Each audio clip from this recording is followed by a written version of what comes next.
Good evening, Poonam and Good evening, Burl. Parker. Good seeing you. So today I would like to discuss what it means to surrender to what is. What does it mean to fully surrender to what is, and how do we feel the resistance patterns inside of ourselves in a loving and compassionate and authentic way without avoiding any of it.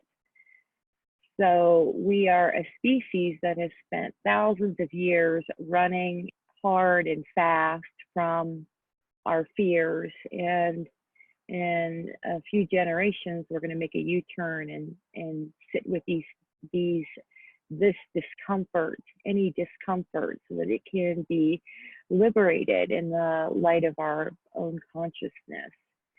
So when a person is deeply identified with a story, and there's a paradox there, because just like on the world, in one perspective it's chaos, and it is chaos.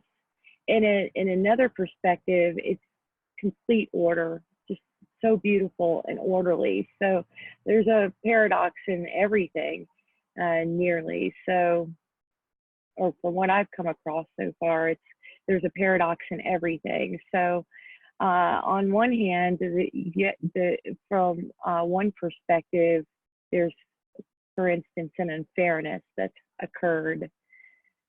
So from that perspective, you can feel that some violation has happened to us personally, even though we know that nothing that happens out here can touch the eternal being of who we are, that same space inside of us that we can feel and has felt the same way since we were a child. It's that essential beingness that's been untouched by anything that's happened. So this is the question: how do we surrender what is, if we are deeply identified with a story, if we believe in it, that this particular story is the exception? We'll forgive these other things, but this particular violation was so grave that it is unforgivable, and we can't get there. So Poonam, do you want to take it from here? What I would say is every story, if it was even the past second, like the past present moment, this present moment that became the past, is a mental construct. The moment we realize that it's just a mental construct, it helps a lot to release it. It surely does. Now let's talk about, let's say something comes up again and again and again, and we sit with it in presence. What are we doing when we're sitting in presence with that situation, with the letting go of it? How do we break that down? So to me, like I was telling in the previous video, I was talking about this situation at work, right? So I saw, because I do enough of meditation practice and stillness practice, so I know I have a reference point, right? What is stillness? Then I know this mind energy that says, why is this person not grateful? Let's start the mind energy, right? Yeah. Look at how it wants to possess, like how Eckhart says, right? Consciousness wants to, like, if this was this is our mind, and consciousness is pushing from behind, right? Consciousness wants to push through, but this mind is full of, why is this person doing this behavior, or why is this person not grateful? Not evil thoughts, but I can see that the mind wants to possess. right? Mind wants to take over this, be the blocker and not let this consciousness, that pure awareness to push through. So I actually sat with that disturbance in me, with all those thoughts. And then I found a release of energy. Like something happened in those 2 hours of sitting with it. Like you have to sit with the ickiness of whatever you're feeling. Like you're feeling an ickiness in your body, right? And you sit with the brr, brr, brr of sound, like one after the other, rapid. Each thought keeps coming. You say, oh, that's just my thought, right? That she's not grateful or he's not grateful. And then let's drop it. Then again, something will come up. But I helped that person so much when they started work. And I've done so much for them. I've like walked them like a baby through their work. And they just like brushed it off, right? And when complained about me or whatever to my manager or something like that, whatever they may have done, right? Whatever wrong they may have done. But that, to know that, and I would not have known that unless I would have started like unraveling my patterns in 2012. This is something I'm talking about last year. So it takes 7 years to unravel this pattern of, okay, these thoughts just keep coming, right? Yes. What a beautiful dedication to the practice. It's the once tasted, you know, it's a beautiful way of being on this planet. I wanted to add that what do we do with this emotion that's sitting in our body, and how it feels.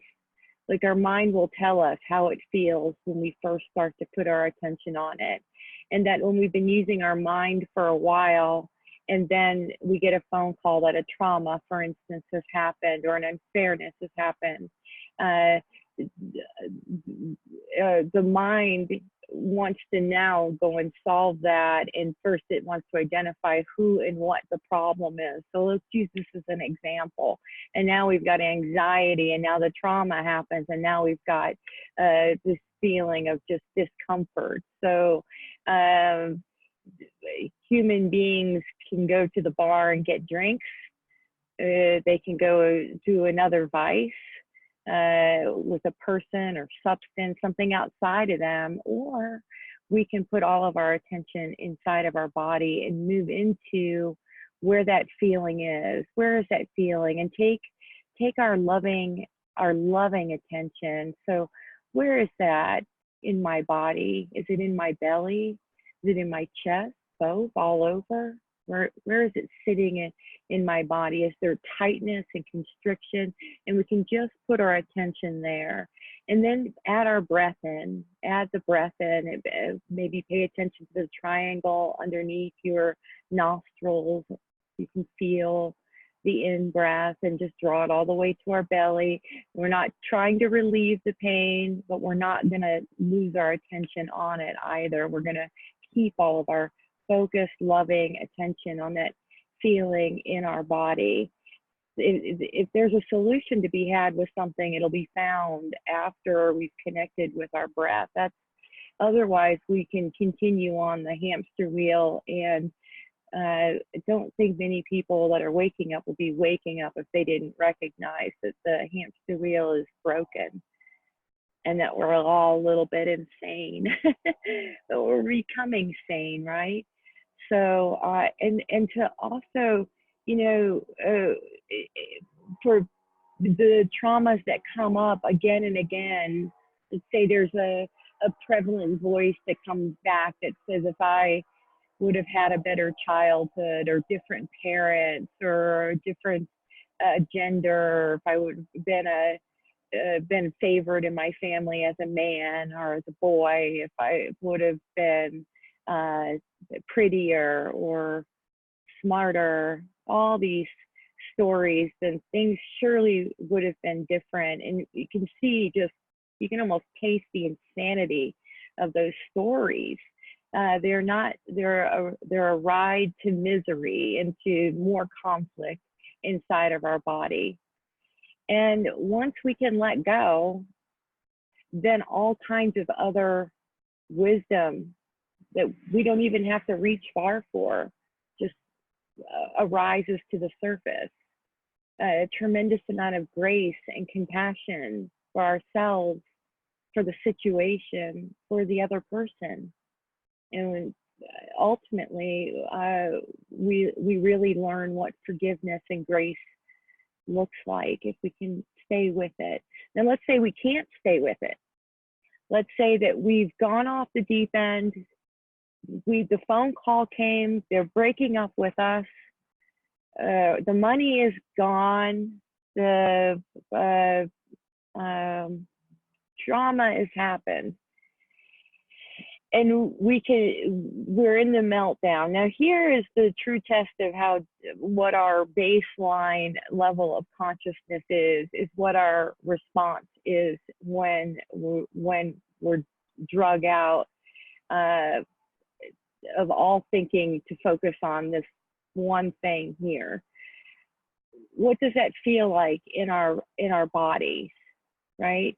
So to move into these patterns, move into them absolutely, completely, with complete candor, to see what the pattern is doing, what it's doing to our body, to recognize the insanity that it's not the present moment, to see that nobody can operate beyond their level of consciousness, to be so loving with ourselves when we lose it. Otherwise, we're right back where we are. We're digging a hole. So we went from having a little bit of an explosion, and now we're getting in the explosion pit with a shovel, and we're going to dig it deeper with guilt and shame and, oh, you know better. So for me personally, if I feel anxiety or anything start to rise, I've been noticing it as it arises.